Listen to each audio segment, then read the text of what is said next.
अस्सलाम वालेकुम स्टूडेंट्स आज की जो वाइट बोर्ड की प्रेजेंटेशन है फार्मेसी टेक्नीशियन फार्माकोलॉजी यूनिट 3 के रिलेटेड है। इससे प्रीवियस लेक्चर में स्टूडेंट्स हम कोलिनर्जिक ड्रग्स के बारे में, कोलिनर्जिक एगोनिस्ट ड्रग्स के बारे में कुछ पढ़ चुके हैं, उनकी क्लासिफिकेशन के बारे में पढ़ चुके हैं।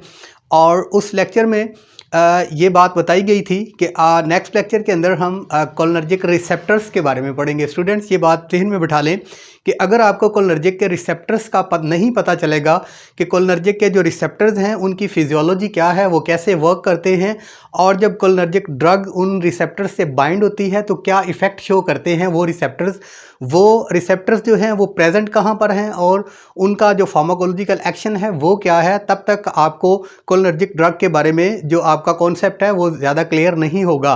तो आइए सबसे पहले हम कोलिनर्जिक के जो रिसेप्टर्स हैं उनके नाम, उनकी फिजियोलॉजी, और जब उन रिसेप्टर्स के साथ कोलिनर्जिक ड्रग बाइंड होती हैं तो वो कौन सा फार्माकोलॉजिकल एक्शन शो करते हैं। तो चलिए स्टार्ट करते हैं। सबसे पहले स्टूडेंट्स हमारे पास जो कोलिनर्जिक के रिसेप्टर्स हैं वो दो टाइप्स के हैं, एक तो निकोटिनिक रिसेप्टर्स हैं और एक मस्करैनिक रिसेप्टर्स हैं। सबसे पहले मस्करैनिक रिसेप्टर्स की बात करते हैं। उनकी जो जहाँ पर वो प्रेजेंट है उसकी उनका जहाँ पे जिक्र होगा और उनका जो फिजियोलॉजिकल या फार्माकोलॉजिकल एक्शन है जब ड्रग बाइंड होगी तो उसकी डिटेल हम आपसे शेयर करते हैं। वाइट बोर्ड की तरफ चलते हैं स्टूडेंट। सबसे पहले मैंने यहाँ पे लिखा हुआ है मस्करैनिक रिसेप्टर्स। स्टूडेंट्स मस्करैनिक रिसेप्टर्स जो हैं जिन पे जो कोलिनर्जिक ड्रग्स के रिसेप्टर्स हैं वो असल में 3 या 4 टाइप्स के हैं, M1, M2, M3, M4 और M5। लेकिन यहाँ पे जो जिक्र होगा यहाँ पे M1, M2 और M3 का जिक्र होगा। सबसे पहले स्टूडेंट्स M1 के बारे में जानिए कि ये कहाँ पे प्रेजेंट रिसेप्टर्स है और जब कोलिनर्जिक ड्रग इससे बाइंड होगी तो कौन सा फार्माकोलॉजिकल एक्शन आएगा।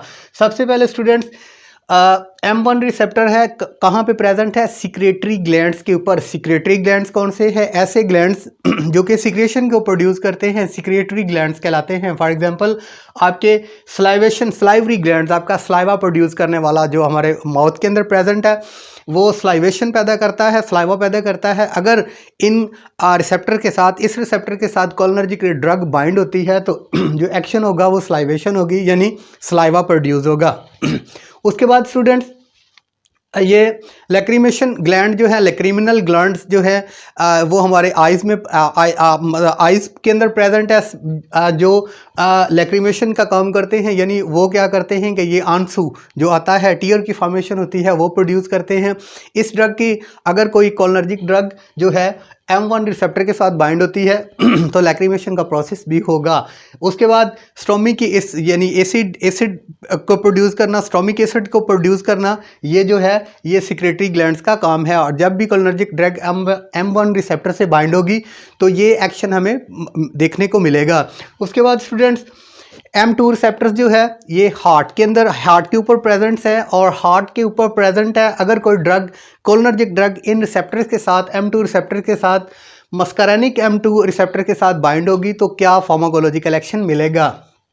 स्टूडेंट्स ये एक तो डिपोलराइजेशन और नर्व कंडक्शन को स्लो करता है, कम करता है डिपोलराइजेशन की वजह से, और ये क्या करता है, डिक्रीज हार्ट रेट, यानी जब कोई जो ड्रग है, कोलिनर्जिक ड्रग है, वो मस्करैनिक रिसेप्टर के M2 रिसेप्टर पे बाइंड होगी तो जो फार्माकोलॉजिकल एक्शन होगा वो हार्ट रेट का डिक्रीज होना, यानी ब्रेडिकार्डिया। स्टूडेंट्स इन टर्म्स को आप जहन में बिठा लें कि ये टर्म्स बार बार फार्माकोलॉजी में आएंगी, मेडिकल के अंदर आएंगी।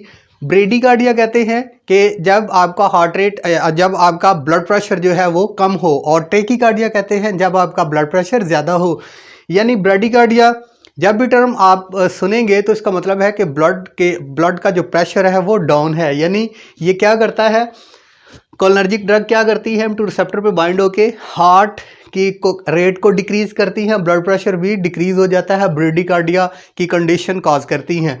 उसके बाद स्टूडेंट्स M3 रिसेप्टर्स है, मस्करैनिक रिसेप्टर M3 कहाँ पे प्रेजेंट है, ये स्टूडेंट स्मूथ मसल्स के अंदर प्रेजेंट है, और प्यूपल, आंख की पुतली, ठीक है, यहाँ पे प्रेजेंट है। अब इसका एक्शन क्या है, अगर यहाँ पे ड्रग आके M3 रिसेप्टर पे बाइंड होती है तो क्या हमें जो एक्शन है वो देखने को मिलेगा। सबसे पहले है contraction of smooth muscles. Students ये जो M3 रिसेप्टर है, यहाँ पे अगर कोलिनर्जिक ड्रग आके बाइंड होती है तो ये हमें एक्शन देती है स्मूथ मसल्स की कंट्रैक्शन। स्मूथ मसल्स की कंट्रैक्शन की वजह से क्या होगा कि जो हमारे एलिमेंट्री कैनल्स होगी वहाँ के स्मूथ मसल्स के अंदर कंट्रैक्शन होगी, तो पेरिस्टाल्सिस मूवमेंट जो है वो ज़्यादा होगी, जिसकी वजह से डायरिया काज हो सकता है। दूसरे नंबर पे बात करें तो अगर स्मूथ मसल्स के अगर कंट्रैक्शन ज़्यादा होगी तो उसकी वजह से ब्रोंकोस्पाज्म भी आ सकता है। ब्रोंकोस्पाज्म क्या है जो हमारी ये ब्रोंकियल ट्रैक है यानी रिस्पिरेटरी ट्रैक है, इसकी कंट्रैक्शन की वजह से अस्थमा काज हो सकता है या उसमें कॉम्प्लिकेशन हो सकती है। उसके बाद स्टूडेंट्स, कंट्रैक्शन की वजह से अगर स्मूथ मसल कंट्रैक्शन होगी तो हमारा जो यूरिनरी ब्लैडर है उसकी कंट्रैक्शन की वजह से जो है वो यूरिनेशन ज़्यादा होगी। तो स्टूडेंट्स आगे चलते हैं। M3 रिसेप्टर जो है ये वाइसोडिलेटर भी है। वाइसोडिलेशन है यानी हमारी ब्लड की वेसल जो है इनको डायलेट करता है। डायलेट की वजह से ब्लड का फ्लो तो ठीक हो जाता है और साथ साथ ब्लड प्रेशर जो है वो डिक्रीज़ हो जाता है। अगर कोई भी कोलिनर्जिक जो ड्रग है वो M3 रिसेप्टर पे आके बाइंड होती है तो उसका एक जो इफ़ेक्ट है ये भी होगा कि वो वाइसोडिलेटर है, जहाँ पे वो ब्रोंकियोस्पाज्म है, जहाँ पे ब्रोंकिया या जो हमारे रेस्पिरेटरी ट्रैक है उसकी कंट्रिक्शन का काम करेगी। वहाँ पे वो जो ब्लड वेसल्स है उनके उल्ट काम करेगी और ब्लड वेसल्स को जो उनका हुजम है उनको ज़्यादा करेगी, ब्लड फ्लो में आसानी होगी, ब्लड प्रेशर जो है वो डिक्रीज़ होगा। उसके बाद स्टूडेंट्स हम बात करते हैं NM रिसेप्टर्स की, जो कि हमारे पास जो है ये मस्करैनिक रिसेप्टर था। अब हमने निकोटिनिक रिसेप्टर्स के बारे में जानना है। Nicotinic receptor students, nicotinic receptors जो हैं ये कहाँ पे प्रेजेंट है? ये प्रेजेंट, सबसे पहले तो निकोटिनिक रिसेप्टर्स के नाम सुन लें, एक है NM और एक है NN, ठीक है। और जो NM है सबसे पहले कहाँ पे प्रेजेंट है? ये है न्यूरोमस्कुलर जंक्शन के अंदर प्रेजेंट। अब न्यूरोमस्कुलर जंक्शन कौन से हैं? जहाँ पे हमारा एक नर्व सेल्स हमारे मसल्स के साथ आके अटैच होता है वो होता है हमारा न्यूरोमस्कुलर जंक्शन, और वहाँ पे ये प्रेजेंट्स हैं। इनका काम क्या है? Contraction of skeletal muscles. जब भी कोई कोलिनर्जिक ड्रग्स आके इन receptor NN receptor neuromuscular junction पे जो प्रेजेंट है उसके साथ बाइंड होगी तो फार्माकोलॉजिकल एक्शन क्या मिलेगा? कंट्रैक्शन ऑफ स्केलेटल मसल्स के अंदर कंट्रैक्शन आएगी। उसके बाद स्टूडेंट्स जो निकोटिनिक रिसेप्टर है दूसरे नंबर पे है NN रिसेप्टर। ये क्या करता है? ये कहाँ पे प्रेजेंट है? ऑटोनोमिक गैंग्लिया, जहाँ पे दो नर्व सेल्स, मैंने आपको बताया था कि दो नर्व सेल्स जो हैं वो आपस में आके जुड़ते हैं, ये जो जंक्शन बनता है इसको कहते हैं गैंग्लिया, यहाँ पे प्रेजेंट है स्टूडेंट्स।